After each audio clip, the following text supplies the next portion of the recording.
Afternoon, everyone. So as promised, here's a little tour of my music room under construction. Yeah, and office, but we're not going to look at that part. So let's go and take a look. I have my cute little stage thing to level up my floor. And I have a bracket down here that's going to mount a monitor up on there so I can look at iPads and things like that. My chair is all disassembled because I'm trying to get an extension to raise it up, and for now I have to use my old bench.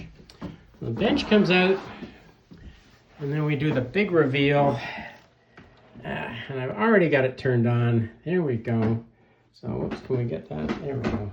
So I'm going to play this in a second. Let's see, we're going to turn it, there we go, the other way so you can see all the fancy lights from left to right. Isn't that great? I'll talk about that a little bit, not much. And the control panel has kind of menus and more menus and things like mixers to change the volume of everything. Let's see, can I reach that? The panel and so on and so forth. So there's all kinds of controls, which I'm not going to explain. You can look YouTube up if you'd like, and we'll see how she sounds. So let me hook up this thing on its tripod so I've got hands-free, and we'll go from there.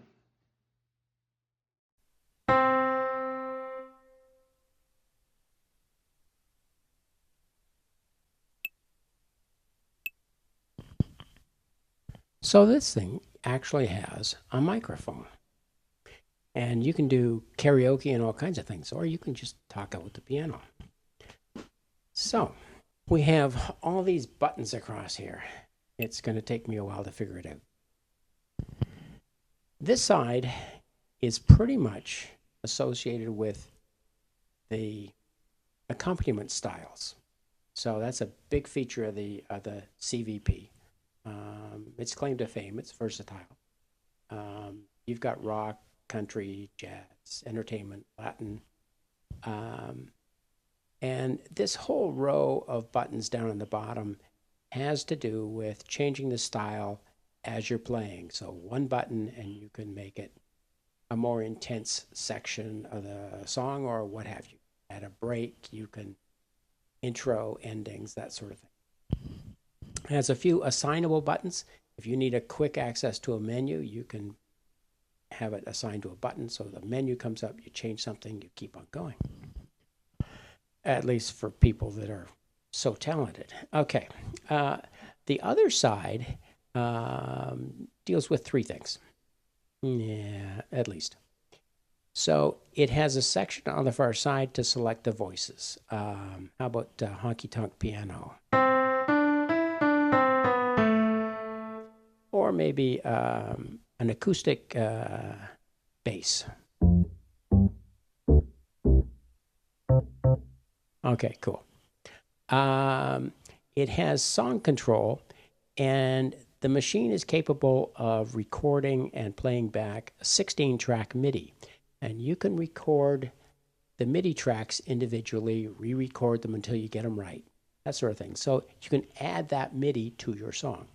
And then record your main performance with the video or what have you. So that's all interesting. It has registration memories. And what they do is they hold the configuration. So as you're playing your song, you might have a bunch of things you want to change, maybe the instruments, the style settings, and so on. You can hit a button and it instantly changes. It's wonderful. It's confusing as heck. So where do we want to go from here? Memory, style, voice. Oh, yeah. First thing I'm going to do is go to the piano room. And maybe you can see it, I don't know.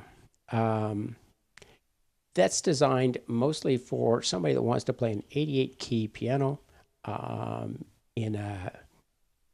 They have effects for a studio versus a cathedral versus a jazz club or something. And it kind of sounds like this.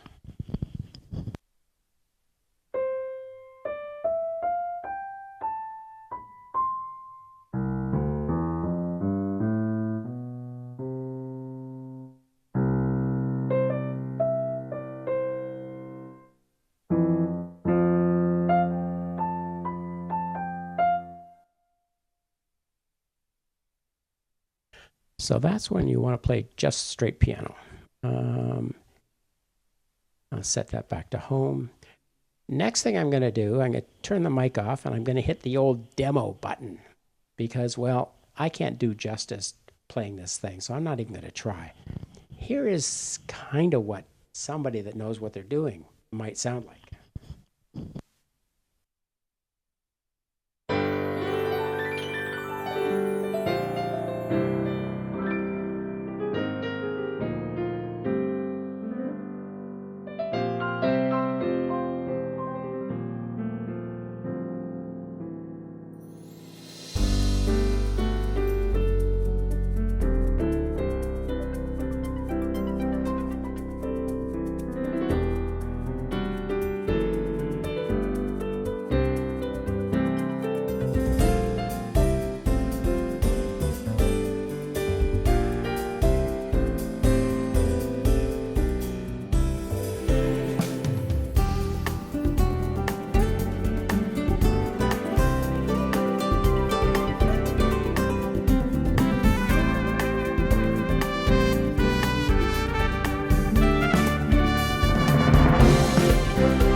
Okay, that's kind of fun, eh? Let's see. We have a feedback. Why do we have that? So we had feedback there because it went to vocal mode, so it had reverb and all kinds of things. And I'm in the talk mode, so I can say things. So yeah, it's a pretty flashy demo. Everything you heard on the demo, whether it's the trumpets or the guitar or the drums, the backing tracks, all that was created with the piano. Now, I'm guessing that they used things like the MIDI recorder, which records styles as, I think it's about 8 tracks. The main piano is another 3 tracks, but that still leaves another 5 tracks that they can put other things on. So I'm pretty sure they did all that kind of good stuff. So that's what it sounds like if you really are at it. So I'm going to do a couple of things. I've set up a little thing with to practice an E-flat improv that I've played with months ago. I've set it up on a memory setting, and as soon as I start to play, it'll go. What I've done is there is what's called a chord looper, and I've set up the chords so that it will play the accompaniment, rhythm, etc., and give me at least the proper bass notes. And I'm going to put the other stuff on top, and we'll just see how this works out.